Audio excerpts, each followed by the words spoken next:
Breaking news. মধ্যপ্রাচ্যে আবার অস্থিরতার হাওয়া। বিশ্ব রাজনীতিতে এখন সবচেয়ে বড় আলোচনার বিষয় ইরানের পবিত্র জামকারান মসজিদের মিনারে উড্ডিন রক্তলাল পতাকা। এই পতাকা ওড়ানোর পরপরই শুরু হয়েছে নানা জল্পনা কল্পনা। অনেকে একে যুদ্ধের চূড়ান্ত ঘোষণা বলে মনে করছেন, কিন্তু ইরানের এই লাল পতাকা ওড়ানোর প্রকৃত অর্থ কী? এটি কি কেবল শোকের প্রতীক, নাকি বড় কোনো সামরিক অভিযানের সংকেত? আজকের বিশেষ প্রতিবেদনে আমরা জানাব বিস্তারিত।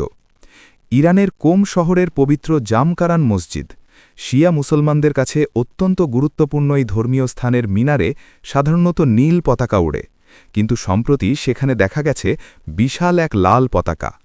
ইতিহাস বলছে এটি কেবল কোনো কাপড়ের টুকরো নয়, বরং এটি শিয়া ঐতিহ্যে প্রতিশোধের প্রতীক বা ব্যাটেল ফ্ল্যাগ। গত ২৮শে ফেব্রুয়ারি ২০২৬-এ ইসরায়েল ও যুক্তরাষ্ট্রের যৌথ সামরিক অভিযানে ইরানের সর্বোচ্চ নেতা আয়াতুল্লাহ আলী খামেনির মৃত্যুর খবরের পর থেকেই এই পতাকা উত্তোলন করা হয়েছে। শিয়া সংস্কৃতিতে এই লাল পতাকা বা লাল ঝান্ডা ওড়ানোর মানে হল অন্যায়ভাবে কারোর রক্ত ঝরানো হয়েছে এবং তার প্রতিশোধ না নেওয়া পর্যন্ত এই পতাকা নামানো হবে না। এই পতাকার ঐতিহাসিক গুরুত্ব অপরিসীম। ইসলামের ইতিহাসে কারবালার প্রান্তরে ইমাম হোসেনের শাহাদতের পর থেকেই এই লাল পতাকাটি প্রতিশোধের প্রতীক হিসাবে ব্যবহৃত হয়ে আসছে। আধুনিক সময়ে এর আগে ২০২০ সালে কাসেম সোলাইমানি হত্যাকাণ্ডের পর এবং ২০২৪ ও ২০২৫ সালের বিভিন্ন উত্তেজনার সময় এই পতাকা ওড়ানো হয়েছিল।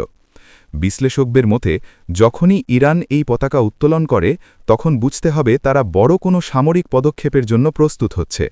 এই পতাকায় আরবি অক্ষরে লেখা থাকে ইয়া লা সারাত আল হোসাইন, যার অর্থ হে হোসাইনের রক্তের প্রতিশোধ গ্রহণকারীরা। খামেনির মৃত্যুর পর ইরান সরকার ৪০ দিনের শোক ঘোষণা করেছে। আলী রেজা আরাফিকে অন্তর্বর্তীকালীন নেতা হিসাবে দায়িত্ব দেওয়া হয়েছে, কিন্তু লাল পতাকার হুঙ্কার বিশ্বজুড়ে আতঙ্ক ছড়িয়েছে। ইতোমধ্যে ইরান থেকে ইসরায়েল ও মার্কিন লক্ষ্যবস্তুতে পাল্টা হামলার খবর পাওয়া যাচ্ছে। মধ্যপ্রাচ্যের আকাশ এখন ড্রোনের গুঞ্জন আর ক্ষেপণাস্ত্রের গর্জনে ভারী। বিশ্লেষকরা মনে করছেন এই লাল পতাকা ওড়ানোর মাধ্যমে ইরান তাদের সমর্থকদের এবং মিত্রদের যুদ্ধের জন্য মানসিকভাবে প্রস্তুত থাকার ডাক দিয়েছে। এটি কেবল একটি দেশীয় শোক নয়, বরং সমগ্র শিয়া বিশ্বের কাছে এক সংহতির আহ্বান। সুতরাং দেখা যাচ্ছে ইরানের এই লাল পতাকা নিছক কোনো ধর্মীয় আনুষ্ঠানিকতা নয়, এটি একটি রাজনৈতিক ও সামরিক বার্তা। তবে প্রশ্ন থেকেই যায়, ইরান কি সরাসরি বড় কোনো যুদ্ধে জড়াবে, নাকি প্রক্সি গ্রুপগুলোর মাধ্যমে তাদের প্রতিশোধ পূরণ করবে?